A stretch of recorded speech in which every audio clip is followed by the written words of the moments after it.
Hey, it's the podcast guy. Sutton United Talk Time on podcast. It's the Sutton Podcast. And there it is! Sutton United of the GM Vauxhall Conference have put out First Division Coventry City, winners of the FA Cup themselves less than 2 years ago. And what a moment to enjoy for the fans of this Surrey side. They've had their moments before, but never one like this. But the whistle goes now. Delight for Sutton United. Sutton United from the National League are through to the last 16 of the FA Cup. No longer English football's perennial non-league club. A 123-year crescendo reaches a new peak for Sutton United, who are promoted to the Football League for the first time. Hello and welcome to another episode of Sutton United Talk Time on podcast. I've got a full panel this evening, and we use the word panel as well. I like that. I've got joining me again is Will. Hello, Will. How are you? Hello. Thank you. I'm good. Thank you very much. Very good. Also, we've got Andy back again. Hello, Andy. Good evening. Hello, and Claire. Hello, Claire. Evening all. Hello. So we're all nice and happy. We had a nice, happy day yesterday. Great show. Thanks for your time, guys. Yeah, difficult. Kind of the scene was set, I think, on Friday night. Listening to Matt's pre-match lists of injuries. I'm not sure anyone listened to the full hour or so of the injury update, but. How did you sort of feel when you saw the lineup? We'll start with you, Claire, since the intros were last. So you sort of... I mean, it was kind of to be expected, wasn't it? Really, given everything that you know about kind of our extra long injury list at the moment. So I think you just kind of hope that you're going to make the best of a bad situation. Yeah. And that's kind of all that we could hope for, really. I didn't have high levels of optimism, but I was just keeping my fingers crossed for best of a bad situation, shall we say. Well, I thought I was going to be really clever in the morning. I was going to do a little poll and right, so who do we think is going to be our centre-back pairing? Is it going to be Joe and Louis or Louis and Joe? And then just as I was about to hit send, I thought, because this is where Matt buggers me up and sticks Easty in the middle at the back there and completely ruins my fun. But Andy, I know we spoke just before the game. What were you thinking for everyone else? Lineup was exactly as I expected it to be. That's the thing about Matt. Matt, you know what team he's going to pick. The only two variables would have been, was Hart going to start ahead of Milsom or was Thomas going to start ahead of Killian? Apart from that, it was exactly how we expected it to be. Yeah, no changes. And Will, yourself, similar? Again, as Andy said, you expect exactly that, and there's not really else. You can't really do much with the squad at the minute, so yeah, there's not much to go, and I think it's the same as the subs. I think you might mention that on the forum, Andy. Is like, who's going to come on and make the changes? It is very much like for like. So it is just a matter of, we just got to get through these next sort of 4 to 6 weeks when we start getting people back again. I did note he said all the January transfer window, which made me chuckle because I was like, who? Who are we going to get? I mean, there might be a loan or two around, but I know everyone's got great expectations of Dave coming back to us to rescue us, but he was in the Peterborough side and his confidence is going to be shot anyway. Andy, you're shaking your head. Go on. Well, it's kind of people adding 2 and 2 together and making 27,000. Just because David Ajiboye has turned up at the ground, it doesn't mean he's going to come here on loan. And some people have presumed that's going to happen. It might happen. Who knows? But, he's got a lot of mates here. Last week, he wasn't playing. He'd come down to see his mates. That's all it was. It's not, people read too much into things when it's something they really want to happen. It's just being realistic. There is a chance of him coming here. I'm sure there is. But if he's going to start playing for Peterborough, then there's going to be no chance of him coming here. And he's started to play again. So exactly. and someone was saying they thought they saw Tants around as well, which would be a similar thing. 'Cause I think he was injured at Millwall, so be a similar thing. I mean, Matt said himself that about a week after Dave did his transfer, he then came down to look at the new training ground. That we haven't sold in the last week, by the way. So, the one we don't know. Yeah, well, maybe there's no communication on the club on it. I'll be honest, it's terrible communication coming out.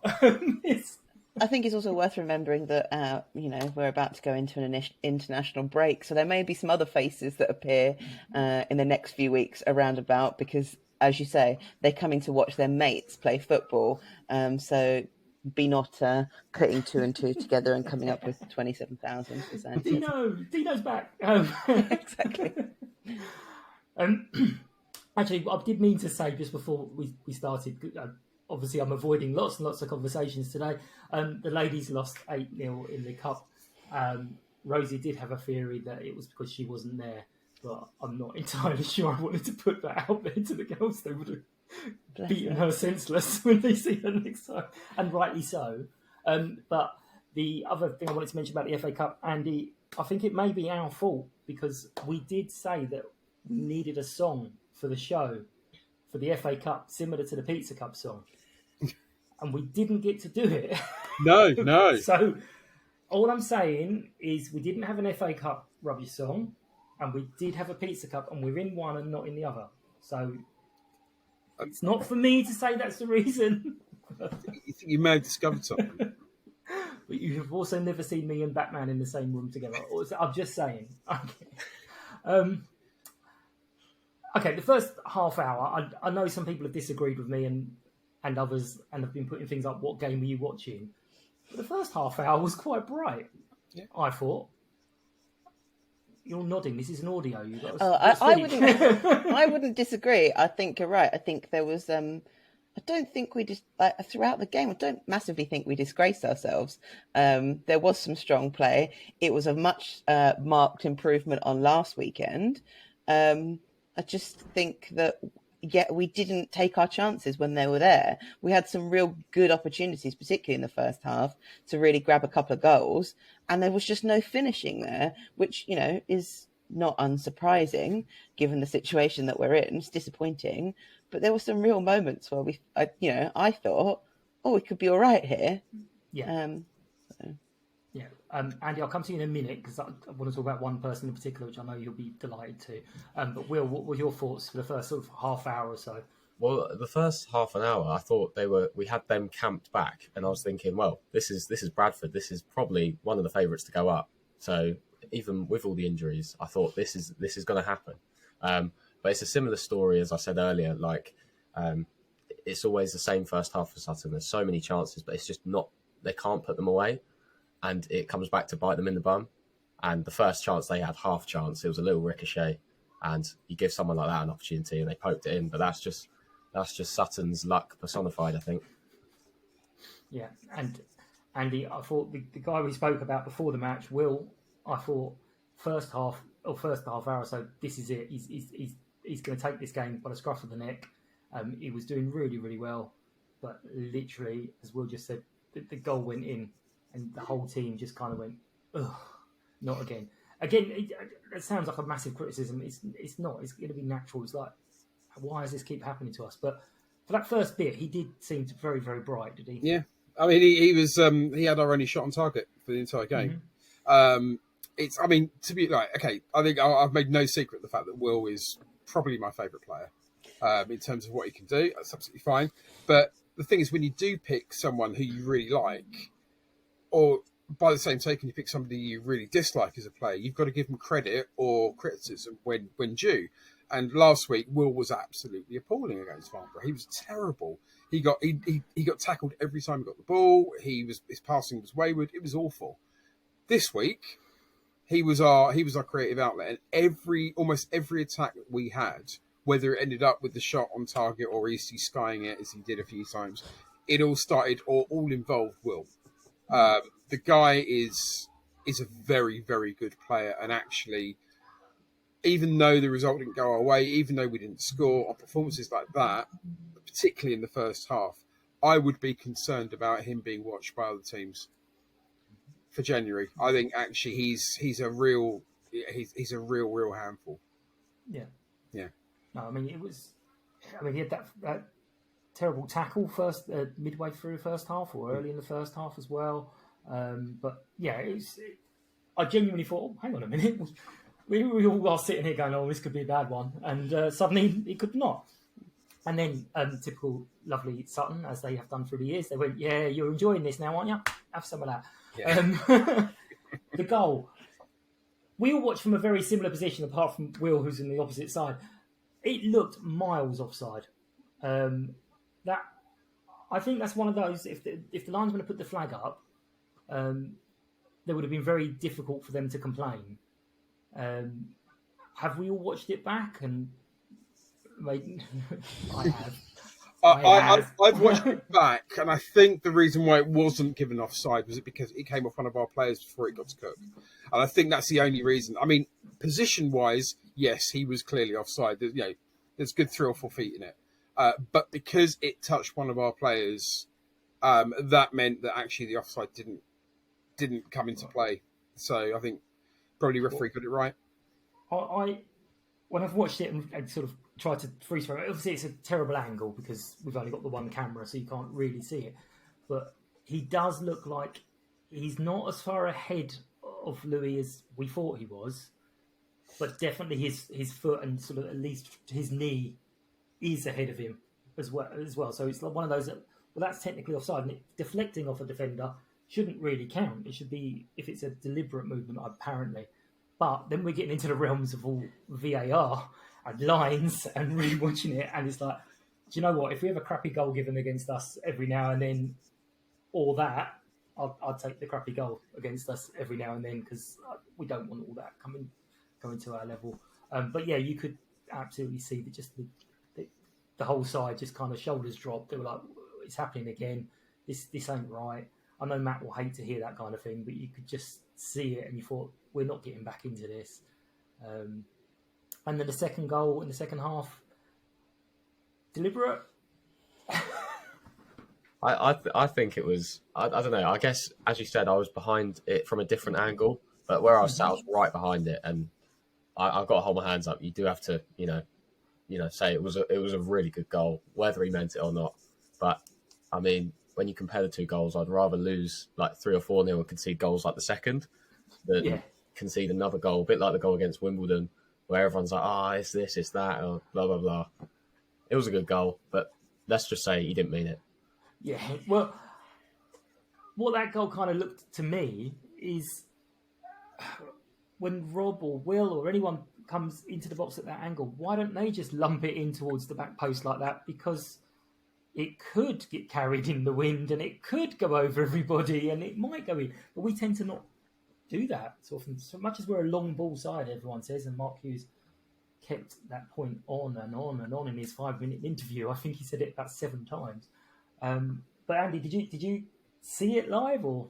Yeah, well, I saw it from a distance because obviously I stand behind the goal at Gandy Green Lane end, and actually, look, for me, it was whether it was a cross or a shot, it was unstoppable. I don't think anyone could have got that. It was a really, really well taken shot. I think after the dust had settled from it, I'm thinking, why can't we do that? Rob Milsom used to do things like that, and he hasn't this season. So why can't we? Yeah. So, but yeah, again, if you look at it, a dodgy, perhaps offside, defensive lapse coming in from a throw-in, and a wonder goal was what separated the 2 teams. Yeah. And Claire, what were your thoughts on their second goal? Yeah, I mean, again, whether it was meant or not is irrelevant. We could call it an absolute worldie, really, if we think it was an intentional thing, couldn't we? But I think Will's right. You'd rather lose to like 3 or 4 of those kind of goals than that first kind of monstrosity. But in the grand scheme of things, the second goal was irrelevant. Like it was done. As the shoulders had dropped, and it was kind of all done, really, which is a shame. But I thought it looked like a pretty good goal from where I was on the curver. Yeah. I saw one person, I can't remember where I saw it. I did see one person question whether Lewis would have got it because he's that bit taller. It was like, no, because it dipped behind. It wouldn't have made any difference. Also, a bit annoying to find out that guy's on loan from Palace, which is literally up the road from us. So, you know what? We need to call Arsene Wenger and say, get your Patrick Vieira guy to send us some players, actually. Thank you very much. You said you loved us. But, obviously, it was 2-0. What I found quite interesting was the time wasting at that point. It's infuriating. So, like, at the beginning of the season, they said that referees were going to be stricter on stuff like this year, and that they were going to really mark it out, and they were going to make sure that it wasn't becoming an issue. And if they took a harder line on it earlier on in the game, then it would stop. It's week in, week out, goalkeepers wasting time. And I'm not saying that we're innocent in this by any stretch of the imagination.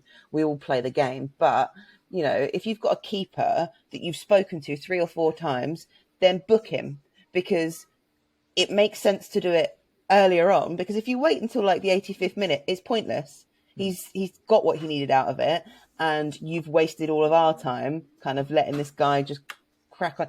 It was embarrassing, quite frankly, the refereeing yesterday. I thought they both, like, all of the the linesman was on our side was shocking as well. And I don't tend to kind of blame the officials, but it really was. It was boring to watch. Like, everything that we got spoken to about, they seemed to get away with, which was just, it didn't really make any sense. Yeah, there were 2 actually. I meant to say this when we talk about their goal. Is Joe was hauled down in the box, absolutely pulled down, and nothing given. All right, okay, you maybe thought that was just a coming together, but then the video I put up saying, hang on, how's this a foul? And I think Donovan literally had his hand on the goalkeeper. The goalkeeper makes a great save from the corner that was being floated in. He knocked it back out. We then get the ball and it's blown up for a foul. It's like, well, hang on. How can that be a foul where Donovan's literally touched him and Joe's been pulled over and it hasn't been a foul? It was a bit odd at times. But yeah, I thought a time wasting. I don't know, Will, if you notice that you're a bit more of a neutral than us. But I especially like the fact their fans wouldn't give the ball back. At 2-0 down against Little Sutton, the Bradford fans were keeping the ball. Well, overall, I think officiating this year especially has been across just maybe Championship, League One, League Two. Without VAR, maybe they need it, but it's been questionable. And you know, at the end, he did book Verdane Oliver for heading it back into the crowd. I noticed that was cheeky, but it's like you can't book him, but then let all the other stuff go. You can't just pick and choose when you're gonna follow the rules. But I guess it's the thing that every team does. You know, when Sutton are winning, they'll do it. Everyone will do it. So it's kind of like it's annoying when it happens to you, but when you're winning, you kind of just got to be like, turn the line to it. Yeah, I mean, Matt did say, I can't remember which game it was, he did say in his interview that there's nothing that we wouldn't have done on some time wasting. But it was just obvious. And as I say, it's a bit funny that they're 2-0 up. We didn't look like we were going to score if we were playing for another 2 weeks. And there's still time wasting. Like, I've just talking about all the potential fouls and stuff in the game. There was the one on, I've just remembered, Wilson going up against Songo'o. It was like the 1-on-1 where the ball's gone over the top. They're in the box, and it looked like he'd yanked Wilson down. Anywhere else on the pitch, it's a foul, but it's in the box, so it's kind of like the ref doesn't give it. So was that the one where he was trying to pretend he had a head injury? No, that was another one. Same guy. That was at the other end. Maybe he's just friends with the ref. Let's say that. Yeah, there were some difficult ones, and obviously, well, again, we're all on a similar side, but it got so bad that Frankie was silent. It was like there's something really bad here. Yeah, it's gone all the way through to just utter. There was a lot of theatrical yesterday from them, and some of it was just like, I find it embarrassing. Like, if you've gone down and there's no one remotely near you, or you've gone down clutching your head when, again, there was nowhere remotely, like, it's embarrassing. Like, I just don't know where they get the, like, kind of the gall to do it, and then just kind of stand up and just, like, saunter off as if it's all all right. Yeah, like, exactly. No. Yeah. Grow up. Then I don't know if you noticed, Andy, towards the end, after the fans had held the ball for a little while, he went and spoke to Jack about hurrying up to take a goal kick. Hang on a second. You leave their guys hold the ball for 2 minutes, and then as soon as we get it back, you're like, come on, hurry up. It's just, I mean, I always say that it's very, very rare for officiating to actually affect the result. And, again, put it in perspective, the officiating yesterday did not affect the result. We could have had the best referee in the land. It still probably would have been 2-0. Fair enough. Mm-hmm. But, yeah, I mean, it's ruined it as a spectacle. I can actually live with a defeat if the match is actually worth watching. And it wasn't a great match in that respect because they just, again, it was just the officials were just kind of not showing, in the words, the great works of Frankie, show some consistency, mate. And, they didn't really. And again, it's fine. If you lose and the officials have been consistent across the board, even better. But again, just some of it was just silly. Yeah, absolutely. So we do have a problem scoring goals. Obviously, I don't think there's any massive solution. I've said on here a couple of times that even if we got someone in who suddenly started banging in loads and loads of goals, we're going to have them for 6 months tops because they'll be moved on pretty soon. Anyone listening, if you've got the answer, please do send it to Matt. I'm sure he'll be delighted to hear your thoughts. But we are going to have to. We'll finish with the game, but have some Player of the Day nominations. So I will come back to you all in a second to have a little think. It's going to be one each, including me today, so that's annoying. I mean, that's good, but here we go. Now watch me do my dance. I'm the player of the day. Andy's dancing. He can go first. Oh, you just make it easy for me. Will Randall. Simple. Okay, fair enough. And Claire, go on. You can go next. Rob Milson. Excellent. We didn't even talk about his goal line clearance. I just think he's amazing. And I've said this on the podcast several times this season. I'm just putting it out there. Rob, just constantly, Mr. Consistent. If Rob had played terrible for 89 minutes, he'd still be on Player of the Day for that absolutely worldy goal line clearance. Yeah. I mean, what was quite funny is the whole thing was in slow motion. And the ball was just trickling towards the line, and you're saying, someone's got to get that. Oh, it's Rob. Here we go. 298 years of age. Come on, Rob. Come on. You can get there. But yeah, he got there. Brilliant. Excellent. And love it. And Will, who are you going for? I'm going to go for Adam. Adam Lovett in the middle. Excellent. I'm going to tell you lot the names I've written down because I knew this would happen. I've written down Adam, Rob, and Will. Luckily, I just chucked in the old standby that everyone chucks in Eastie as well, because huffing and puffing and trying. I mean, it's not. I know you've commented on it and said it earlier, Andy. It's not his fault. He's not an attacking midfielder. He's never going to be a free-flowing goal-scoring midfielder. Actually, that's a really good point. Is that a lot of people are judging? The strikers aren't scoring goals. Well, all the 5 fit strikers we had, or available strikers we had, played yesterday. None of them looked like scoring. Okay, and it wasn't just the fact that they didn't look like scoring. There's got to be something else a bit deeper than that, and it is. We don't have any creative midfielders available. The 2 creative ones we've got are out injured, and that's an issue. And if they're not getting the service or the creativity from those players, it's going to be much harder for them to score. Yeah, and there isn't. I can't have a point that we've not made. Eastie's been on a yellow card for about 5-6 weeks. I don't know, maybe even longer. 1 yellow card away from suspension, and we've got no one else to come in. We've got other players who may be sitting there thinking, well, I've got to just hold back a little bit because if I get injured, who's going to play? There's no one else to take my place. So you've got to wonder, I'm not saying they're holding back deliberately or anything, but there's going to be a certain element of, well, hang on a minute, I can't really take these chances here. If I overstretch for that could be my hammy gone and I'm out for 5 weeks and we're going to be in more trouble.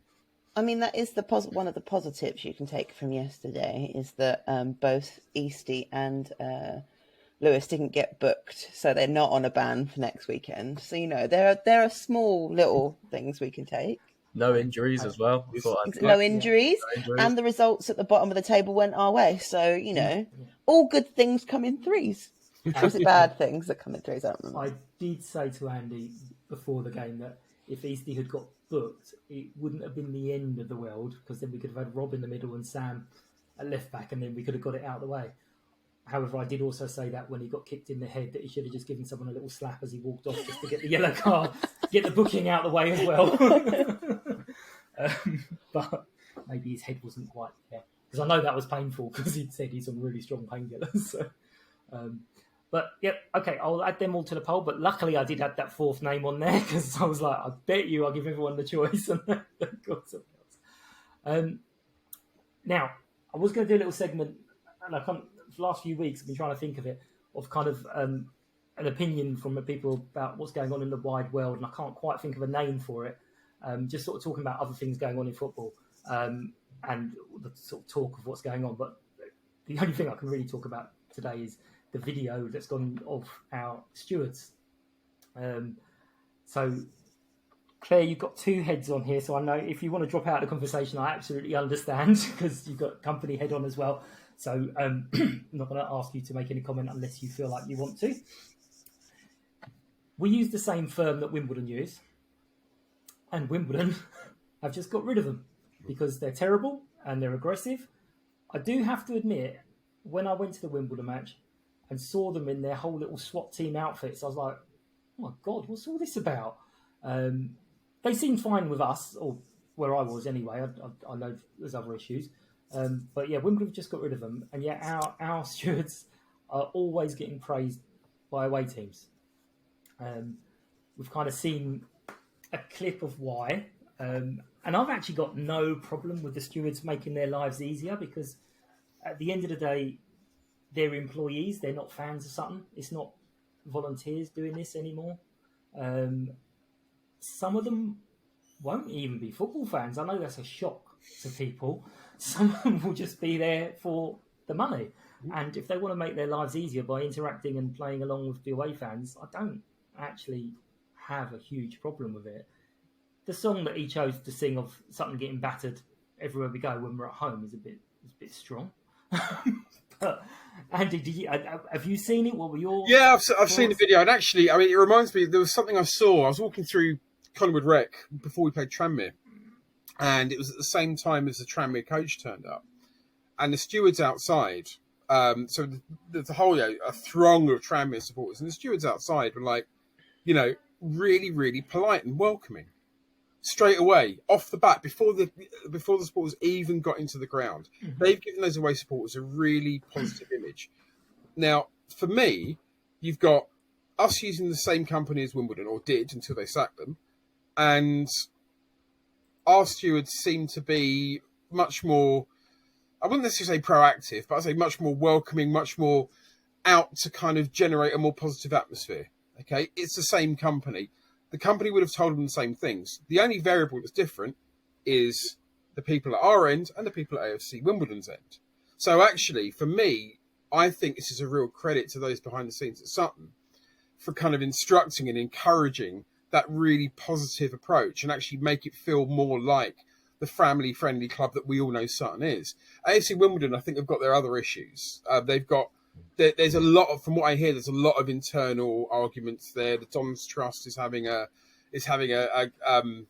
another election, and there's a lot of infighting going on. So as behind the scenes, they're not a happy club. They're not a unified club.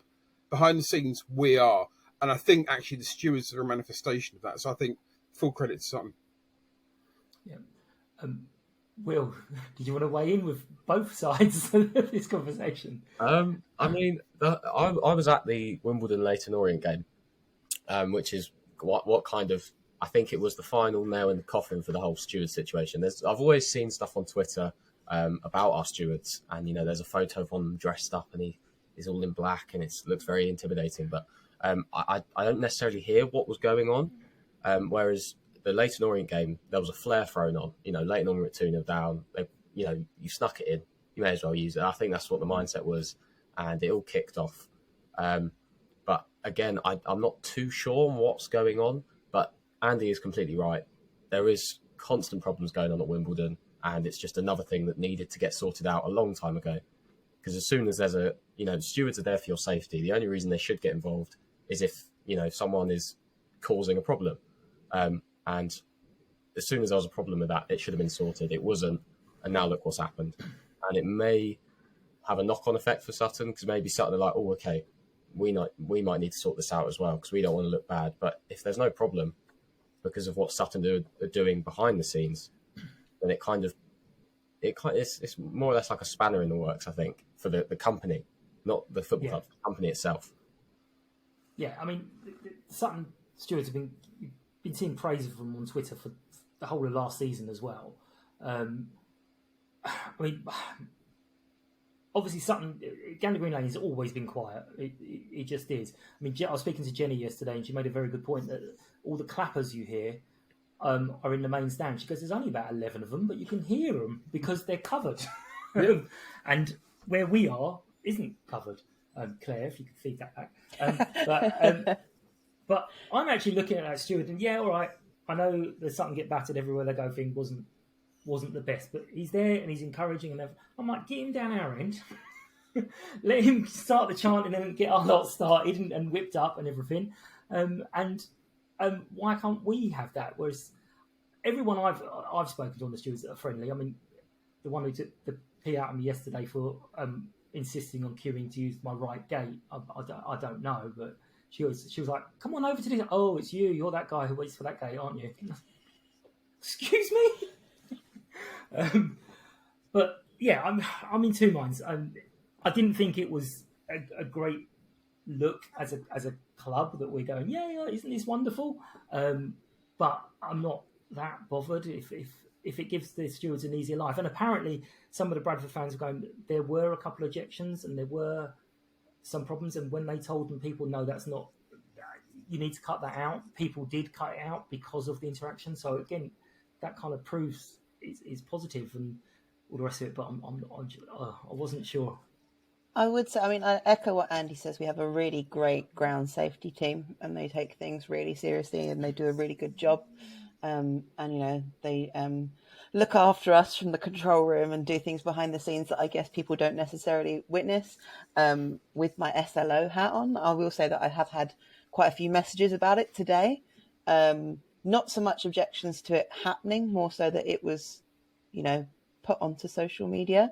I think people understand, much like some of you have said, that, stewards do things to make their lives easier and to get on board with the fans that are in front of them.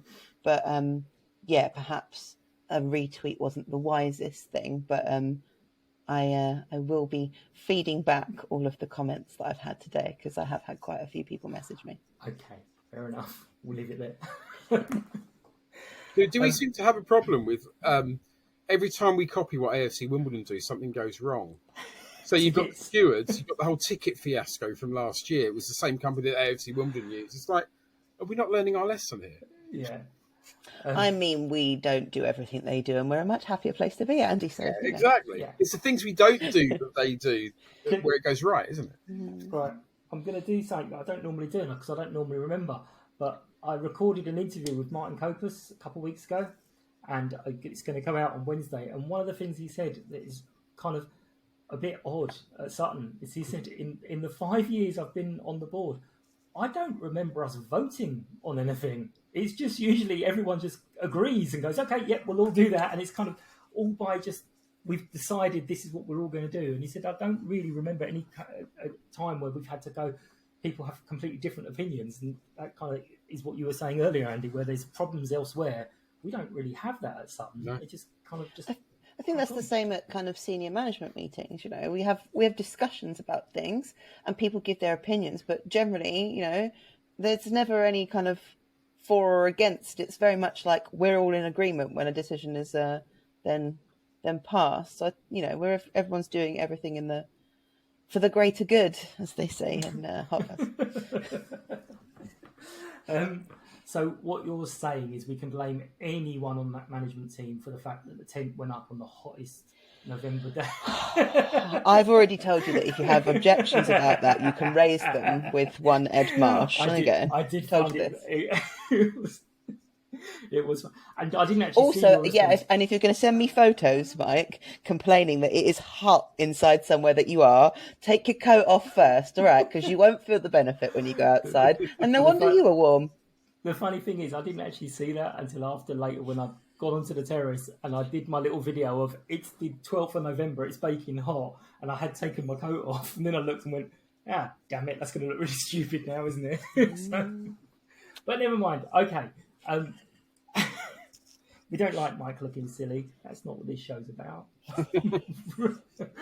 Thank you for taking the time to listen to Sutton United Talk Time on podcast, the Sutton Podcast. If you are new to the show, hello, and you are very welcome. Hope you enjoy what we do. It's a very simple format. We get a few people on to talk about the game that's just gone, and then we preview the next game coming up. We are available on most podcast platforms where you can listen, rate, and review. If you find that we're not on your preferred platform, please let me know and I'll sort that for you. If anyone would like to support the podcast, you can find out how with more information on the website, which is www.suttonpodcast.com, and there's a tab where you can find out how to be a guest as well. Please find us on Facebook, Twitter, Instagram and TikTok with the username @SuttonPodcast. Every like, follow and share is really appreciated. Hope you enjoy the rest of the show. Thank you. Right, so I spoke earlier to Thomas from the All Dale Aren't We podcast. Or Tom, I kept calling him Thomas, but he said it was Tom after the thing. So, and for the preview of our next game, which I'm sure we're all looking forward to, both sets of fans can't wait to watch this exciting level of football that we'll be serving up. We've got Thomas from the All Dale Aren't We podcast. Hiya, Thomas, how are you? Not too bad, thank you, and thank you for having me on as well. More than welcome. So, first thing I like to do, just with anyone who sort of comes on that I've not spoken to before, is tell us a little bit about yourself, your podcast, your supporting history. Essentially, the whole point of it is, who are you? So basically, Tom. Hang on. One second. That didn't go live, did it? Hang on, I'm going to have to come back into that. All right. There's supposed to be a little video that plays, or a sound clip, but it will do in a second. Okay. That didn't work. So basically what's supposed to happen... Oh, hang on. Here we go. Let's try again. This is just professional all the way. Essentially, who are you?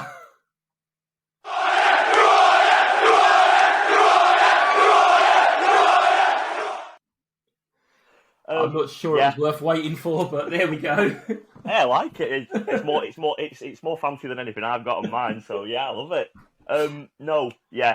I'm a Rochdale fan. I've been a Rochdale fan now for probably it must be about 14, 15 years now. Love the club. Got the itch for it when my dad first took me. Love the feeling of lower league football. There's more of a togetherness with it.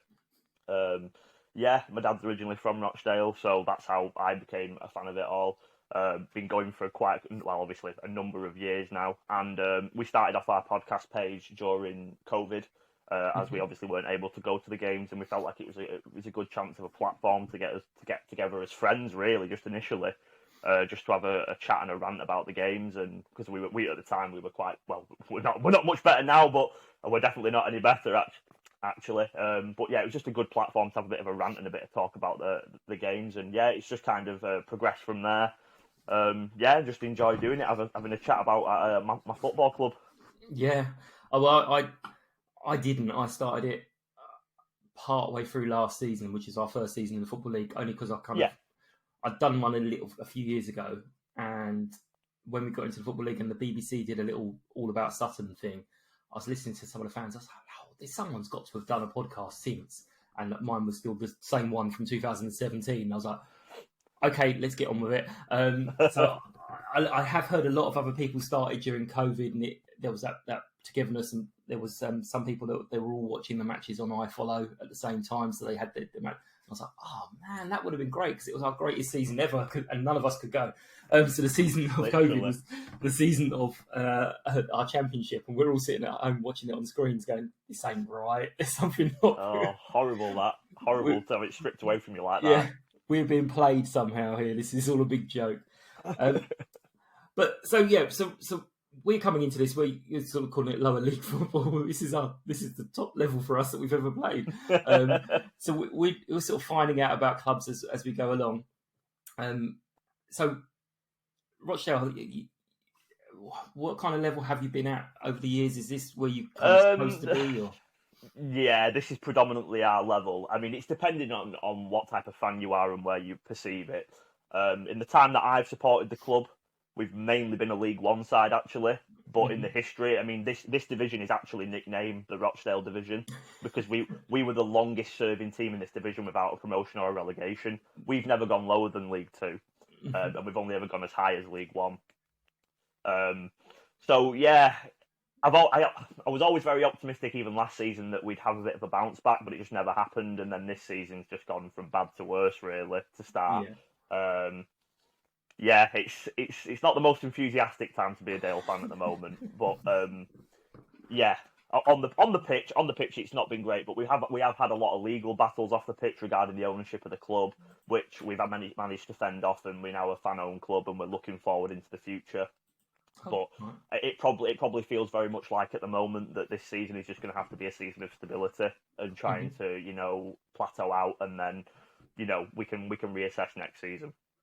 Okay, that's not bad though. If it's going to more fan zone, that's more positive because as long as well, it's more likely that you'll cut your cloth according to Aloy.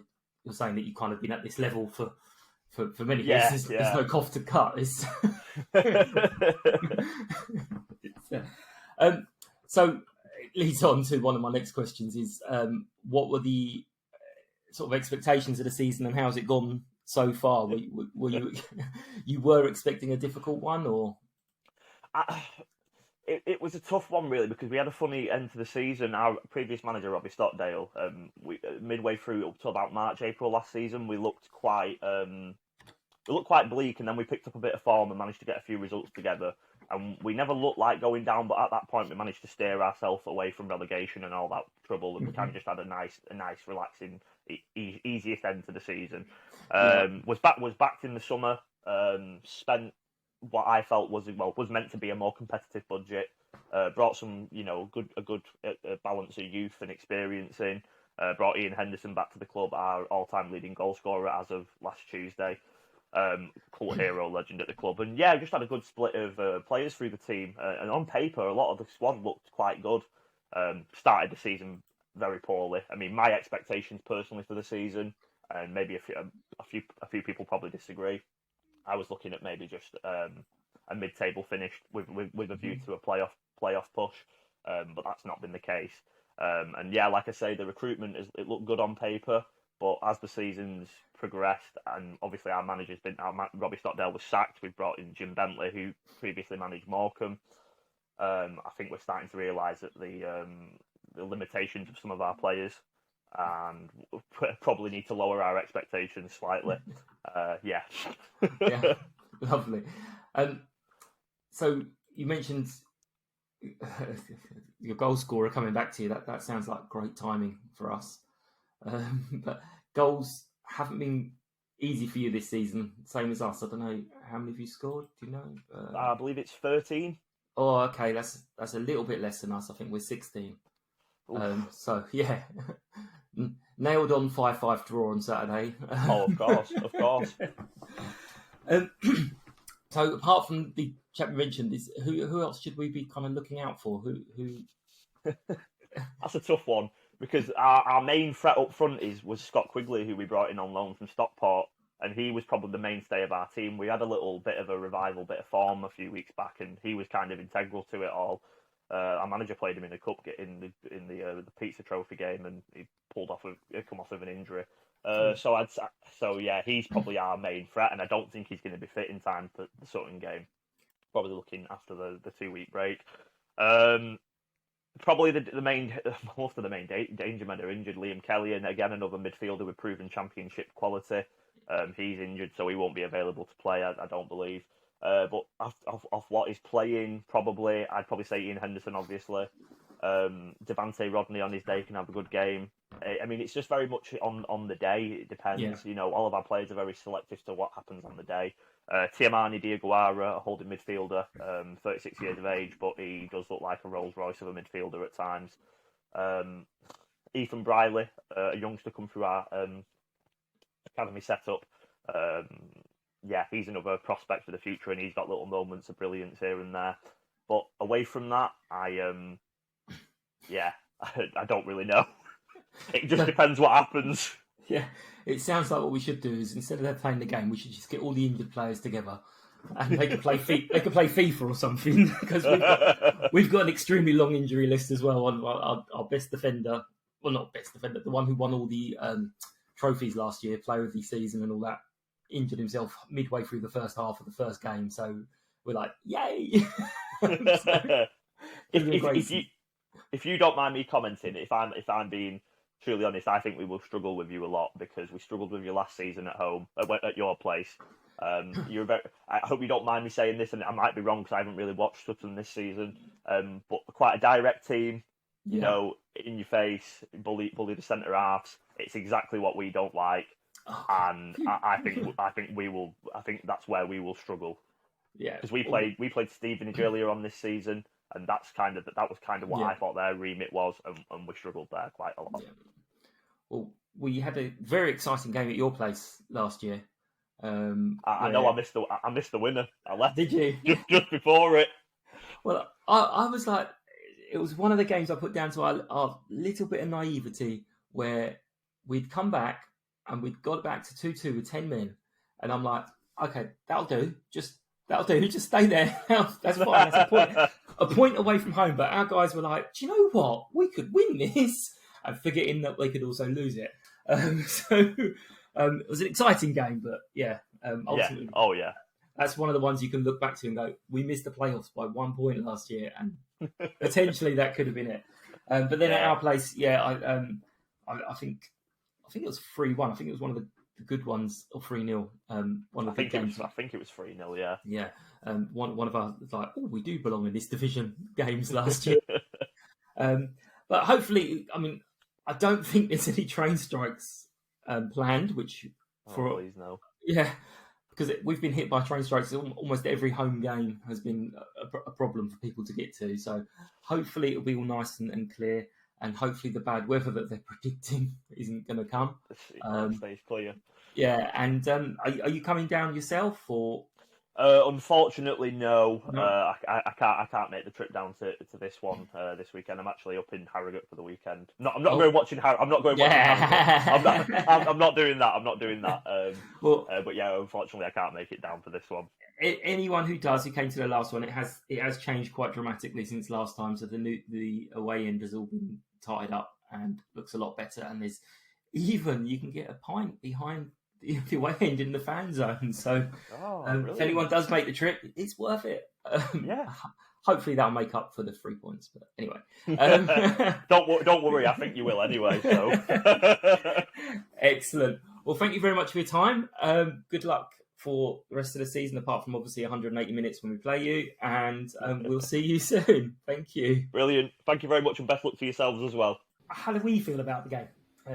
So if I start with you, Will, is it too early to go with the 6 pointers? I don't know. Is it too early?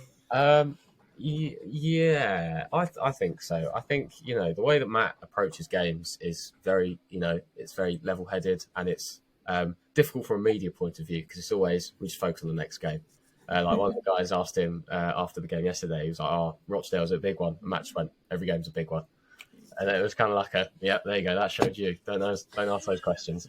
So I think if you want to call it a 6-pointer, of course, because maybe, every League Two fan may say, these are the two teams that will end up at the bottom.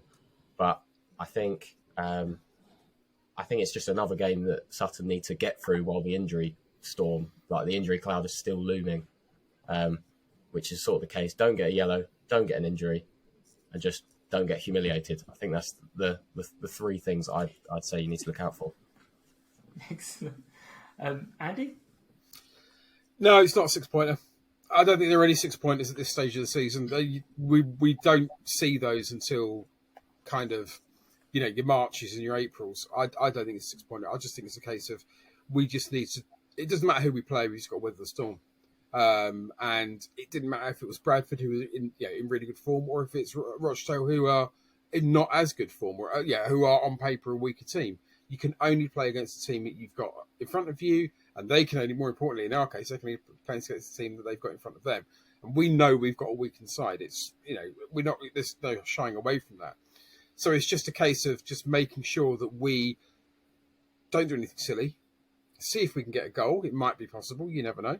And just come away with even a steadying 0-0 draw will be absolutely fine at this stage. Because remember, we've only got one game after that before we go away to Carlisle in December. And that's the Papa John's Trophy. It's our last league game for 2 weeks. It gives us a bit of breathing space. It allows time for any players to have any niggles to get better. It gives more space for your people like Harry potentially to do a lot more training and be more involved with the squad, which will have a much more positive effect on the others, particularly the younger players, because it's actually having those training with you who are injured but on the way back can give a real kind of burst of energy that's been missing. So no, I don't think it's a 6 pointer at all. I just think let's go there, see what we can do, see if we can hold the game. Excellent. Claire? I think Andy's hit the nail on the head, really. I just, there's no, let's not think about 6 pointers just yet. Let's, potentially get a 3 point and then worry about the second half of it. But yeah, we just need to hold our own for a bit. It would be great to come away with 3 points, but I'd settle for a draw going into it. I mean, it's a week out. We're all forgetting the big game of the week is the Surrey Senior Cup tomorrow as well, quite frankly. Tomorrow, yes. There's also comms on Mixlr, I heard today. So big time. Well, Tom wasn't confident at all. He was absolutely. That's what we like to hear. When I sort of said, "Oh, well, you can't have scored less goals than us. We've only scored 16." He went, "Yeah, it's 13." Okay, lovely. But yeah, he felt that our games last year we absolutely dominated. He didn't actually see the winning goal, their winning goal at their place, because we pulled it back to 2-2, and he was like, "Right, I see, I've had enough," and he stomped off. I was like, "Oh, you missed our boys going, we can do this, let's attack." Oh, shit. But he wasn't very confident at all, so hopefully we'll go with his analysis, not you lot. You lot gave the wrong answer. So, but Will, I wanted to just ask you, because me and Andy had a little chat before the match yesterday about Matt's quite detailed update on injuries, because people were whinging about not being told, although Matt mentions it every single week. Mm-hmm. From the media side, what is it like when he's kind of been relatively cagey on who's available and who's going to come back? Because we kind of know why, but is it you'd rather him pin down and go, this person can be back on this date, or are you happy with it? Well, I think it's hard because, of course, it's whatever he wants to do about it. But I think the way he approached it is fine from my point of view, from the media side, because he's being honest, and he was giving like times, so he's not just saying, Harry's blah blah blah, he'll be back. We don't know when. He's saying, 3 to 4 weeks for this player. This player maybe January. So I now know more finer details about certain players. But I don't know why people are saying that he's not updating, because he does. Like when you ask him, if you just ask him now and phone him up, he'd be like, "Yeah, well, this player's back at this time." So I don't know where that's come from. But in terms of a media point of view, I think the way he approached it's perfectly fine. Perfectly fine. Claire, do you want to jump in on that? Do you think you're not informed? No, but I always think that when it comes to people saying they're not informed about stuff, it's how you get your media, isn't it? So I think we're really, I think back to the days when we didn't really have any media or any information, or you'd phone Club Call to get your updates at the end of the evening or whatever. And now there's so much out there, and it's whether or not you choose to absorb that information. So it's there on Twitter, it's there on Facebook. If you sign up to the newsletter, it's there in your inbox. It's just whether or not you're actually going looking for the information. If you read the programme, there's stuff in there as well. So I don't understand how people can say that they don't get told stuff, because, compared to where we were, quite a fair few years back, like our news area of the club is absolutely saturated with all of the latest information. So I think we're really lucky in that sense. And Will's right. Like, Matt is very approachable. If you wanted to have a chat with him and ask him the question that you think you don't know the answer to, then he's more than happy to talk to people.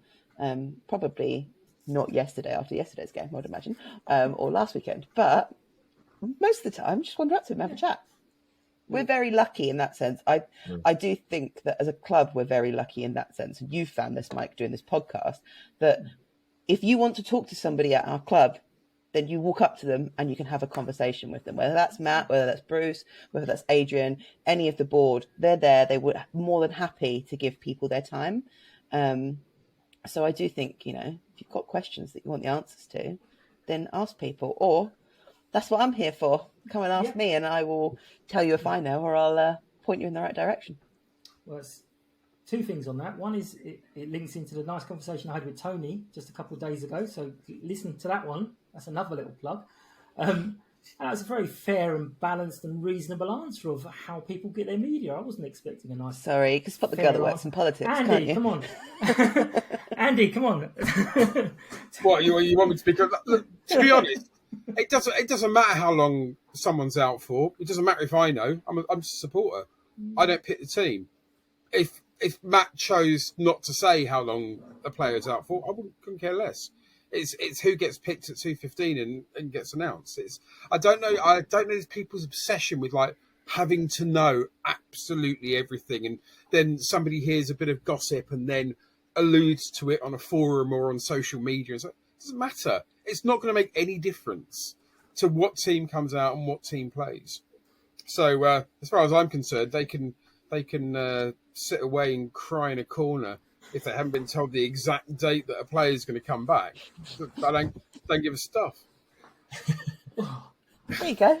See, I picked it on the right order there, didn't I? I was going to say that. I was going to say yeah. I wonder who's going to go on the sound clip today. Anyway, you can guess I'm the one with no official connection to the club. Me neither. Thank you very much. Things will turn. I did say, and I firmly believe, when everyone says things even themselves out over the season, we're going to have a cracking second half of the season. Yeah. For everything to turn our way for the second half of the season, we're going to have an amazing second half of the season. No injuries. We're going to have referees' decisions given in our favour. All the 50-50s going to go in our favour, and all those balls that just slightly mishit are going to be perfect from now on. This is what I believe, and I'm ending now before any of you can burst that bubble. Thank you very much for your time. Thanks everyone for listening. Obviously, I'm on all the social medias. I've still no idea if this has gone out live or not, but I'm on all the social medias at Sutton Podcast with different varying skill sets. In fact, I'm rubbish on all of them. Just different levels of rubbish is all it is. Take care, and we'll see you all soon. Thanks, guys. Thank you. Mike. See ya. Bye. United! United! United! United! United!